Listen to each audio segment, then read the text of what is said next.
આજરોજ ટ્રાયલ કોર્ટમાં નામદાર એડિશનલ સેશન જજમાં ટીઆરપી અગ્નિકાંડની આજે મેટર હતી.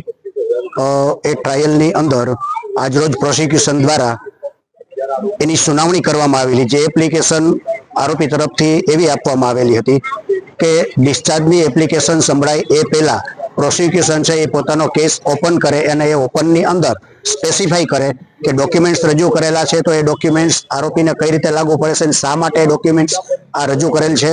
એ ઉપરાંત કયા કયા વિટનેસોને તપાસવા માંગે છે અને કયા વિટનેસ એ પુરાવો આ આરોપી વિરુદ્ધ આપેલું છે. આવા આરોપી નંબર 1 ધવલ અને આરોપી નંબર 4 નીતિન લોધા દ્વારા એપ્લિકેશન આપવામાં આવેલી.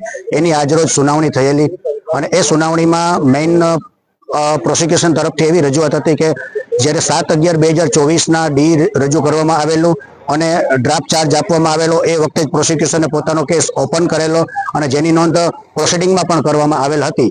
એટલે આ તમામ સંજોગો હકીકતો લક્ષ્ય લઈ, બંને પક્ષની રજૂઆતો લક્ષ્ય લઈ અને નામદાર સેશન્સ અદાલતે બંને આરોપીઓની એપ્લિકેશન છે એ આજે રિજેક્ટ કરેલી છે અને ડિસ્ચાર્જ એપ્લિકેશનો જે આરોપીઓએ કરેલી છે એ આગામી 13/2 સુનાવણી માટે મુકરર કરવામાં આવેલ છે.